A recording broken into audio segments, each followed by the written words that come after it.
ನಮಸ್ತೆ. JTV news ಸುದ್ದಿಗಳಿಗೆ ಸ್ವಾಗತ. ನಾನು Akshaya. CM DK Shivakumar city rounds footpath ತೆರವು ಕಾರ್ಯಾಚರಣೆ ಪರಿಶೀಲನೆ. ಸಚಿವ ಕೃಷ್ಣ ಬೈರೇಗೌಡ ಸಾಥ್.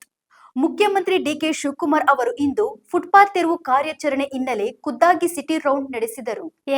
ನಾನು ಬೆಂಗಳೂರು ಅಭಿವೃದ್ಧಿ ಸಚಿವನಿದ್ದಾಗ ಈ ವಿಷಯದ ಬಗ್ಗೆ ಎಲ್ಲಾ ಪಕ್ಷಗಳ ಶಾಸಕರೊಂದಿಗೆ ಚರ್ಚೆ ನಡೆಸಿದ್ದೆ. ಬಿಜೆಪಿ, ಜೆಡಿಎಸ್ ಮತ್ತು ಕಾಂಗ್ರೆಸ್ ಶಾಸಕರನ್ನು ಒಳಗೊಂಡ ಸಭೆಯಲ್ಲಿ ಸಂಚಾರಕ್ಕೆ ಅಡ್ಡಿಯಾಗುವ ಒತ್ತುವರಿಗಳನ್ನು ತೆರವುಗೊಳಿಸುವ ಬಗ್ಗೆ ಒಮ್ಮತದ ಅಭಿಪ್ರಾಯ ವ್ಯಕ್ತವಾಗಿತ್ತು ಎಂದು ಸಿಎಂ ಡಿಕೆಶಿ ಈ ಸಂದರ್ಭದಲ್ಲಿ ತಿಳಿಸಿದರು.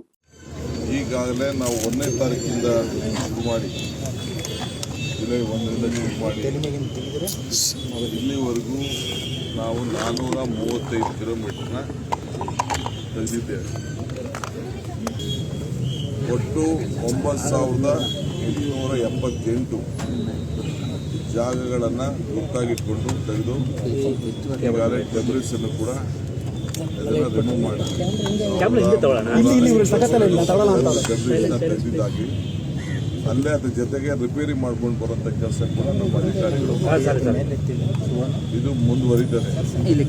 ನಾನೆಲ್ಲ ನಮ್ಮ ಬೀದಿ ಬದಿ ವ್ಯಾಪಾರಿಗಳಿಗೆ ಹೇಳಿದಷ್ಟೇ, ಈಗ ನಮಗೆ ನಾವು ಇಂಥ ಐಡೆಂಟಿಫಿಕೇಶನ್ ಕಾರ್ಡ್ ಕೊಟ್ಟಿದ್ದು, ಆದರೆ ಕೋರ್ಟ್ ಅವರು ಅದನ್ನು ವಜಾ ಮಾಡಿದ್ದಾರೆ. ಮತ್ತೆ ನಾವು ಐಡೆಂಟಿಫಿಕೇಶನ್ ಕಾರ್ಡ್ ಕೊಡ್ತೀವಿ, ಬೇರೆ ಜಾಗಗಳನ್ನ ನೋಟಿಫೈ ಮಾಡ್ತೀವಿ. ಆ ನೋಟಿಫೈ ಜಾಗದಲ್ಲಿ ಬನ್ನಿ, ವ್ಯಾಪಾರ ಮಾಡ್ಕೊಂಡು ವಾಪಸ್ ಏನೆಲ್ಲ ಹೊರಗಡೆ ಇರೋಗೆಲ್ಲ ನಾವೆಲ್ಲ ಮಾಡೋಕ್ಕಾಗಲ್ಲ.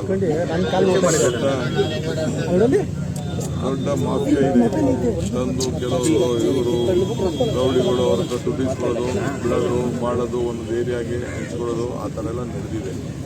ಆ ಮಾಹಿತಿಯೆಲ್ಲ ಸೊ ನಾವು ಈಗಾಗಲೇ ನಮ್ಮ ಎಲ್ಲ 5 ಕಾರ್ಪೊರೇಷನ್ ನಡೀತಾ ಇದೆ. ಇದು ಮುಂದುವರಿಸ್ತೀವಿ. ಪೊಲೀಸರು ಮತ್ತು ನಮ್ಮ GP ಅಫಿಷಿಯಲ್ಸ್ ಉತ್ತಮ ಕೆಲಸ ಮಾಡ್ತಾ ಇದ್ದಾರೆ. ಅವ್ರಿಗೆ ಫ್ರೀ ಹ್ಯಾಂಡ್ ಕೊಟ್ಟಿದ್ದೀವಿ. ನಾವು ಇದಕ್ಕೆ ಎಲ್ಲ ಪಕ್ಷದವರು ಕೂಡ ಇದಕ್ಕೆ ಬೆಂಬಲವಾಗಿ ನಿಂತಿದ್ದಾರೆ. ಸೊ ಬೆಂಗಳೂರು ಸ್ವಚ್ಛ ಬೆಂಗಳೂರನ್ನು ಕಾಪಾಡಬೇಕು. ಆ ದೃಷ್ಟಿಯಿಂದ ಇವತ್ತು ಇಡೀ ದೇಶ ನಮ್ಮ ಬೆಂಗಳೂರನ್ನು ಗಮನಿಸ್ತಾ ಇದೆ. ಸೊ ಆ ಕೆಲಸ ನಾವು ಮಾಡ್ತಾ ಇದ್ದೀವಿ. ನೀವು ಕೂಡ ಮಾಧ್ಯಮದವರು ನಮಗೆ ಸಹಕಾರ ಕೊಟ್ಟಿದ್ದೀರಿ. ಆತಂಕ ಪಡೋದು ಬೇಡ. ಬಡವರು ನಮ್ಮವರೇ ಅವರು. ಆದರೆ ಹಂಗಂತ ಹೇಳ್ಕೊಂಡು ಯಾವುದೋ ಜಾಗದಲ್ಲಿ ಹೋಗಿ ಠಿಕಾನೆ ಹೊಡ್ಕೊಂಡು ಕೂತ್ಕೊಳ್ಳೋಕ್ಕಾಗಲ್ಲ. ಸರ್ಕಾರಿ ಜಾಗ ಇರ್ಬೋದು, ಪ್ರೈವೇಟ್ ಜಾಗ ಇರ್ಬೋದು, ಮಾಡೋಕ್ಕಾಗಲ್ಲ. ಅವ್ರಿಗೂ ಸರ್ಕಾರದಲ್ಲಿ ಅವಕಾಶ ಇದೆ. ಬೀದಿ ಬದಿ ವ್ಯಾಪಾರಿಗಳು ಬದುಕಬೇಕು ಅಂತ ನಮ್ಮ ಆಸೆ ಇದೆ.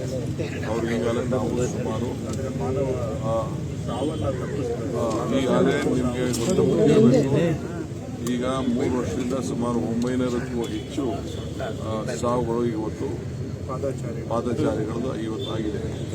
ಸೊ ಅದರಿಂದ ನಾಗರಿಕರ ಅನುಕೂಲಕ್ಕೋಸ್ಕರ ಈ ಕಾರ್ಯಕ್ರಮ ನಾವು ಮಾಡ್ತಾ ಇದ್ದೀವಿ. ಇದೇನು ನಮ್ಮ ಸ್ವಂತಕ್ಕೇನು ಲಾಭ ಇಲ್ಲ. ಇದು ನಾಗರಿಕರು ನಿಮಗೆ ಎಲ್ಲರೂ ಈಗ ವೆಹಿಕಲ್ ಹೋಗ್ಬೇಕಾದ್ರೆ ಅವ್ರು ಅಲ್ಲಿ ಸಣ್ಣದಾಗಿ ಇರ್ಬೇಕಾದ್ರೆ ಎಲ್ಲ ರೋಡ್ ಕೊಡ್ತಾರೆ. ಆ ರೋಡಲ್ಲಿ ಬಂದ ತಕ್ಷಣ ವೆಹಿಕಲ್ಗಳು ಮೂವ್ಮೆಂಟ್ ಆಗ್ತಾ ಇಲ್ಲ. ಇವೆಲ್ಲ ದೊಡ್ಡ ಸಮಸ್ಯೆ ಇದೆ. ಸೊ ಅದಕ್ಕೆ ನಾನು ಏನು ನಡೆದಿದೆ ಕಳೆದ 15 ದಿನದಿಂದ ಏನೇನು ಕೆಲಸ ಆಗ್ತಾ ಇದೆ ನಾನೇ ಖುದ್ದಾಗಿ ವೀಕ್ಷಣೆ ಮಾಡಕ್ಕೆ ಬಂದಿದ್ದೇನೆ. ಪ್ರತಿ 15 ದಿನಕ್ಕೂ ಇಂಥ ಕೆಲಸಗಳನ್ನ ನಾವು ವೀಕ್ಷಣೆ ಮಾಡ್ತಾ ಇದ್ದೀವಿ. ಈಗ ನಾನು ಮಾರ್ಕೆಟ್ ಕೂಡ, ಜಯನಗರ ಮಾರ್ಕೆಟ್ ಕೂಡ ನೋಡಿದ್ದೇನೆ. ಅದು ಭಾಳ ದಿನದಿಂದ ನಮ್ಮ ನಾಯಕರುಗಳು ಹೇಳ್ತಾ ಇದ್ರು.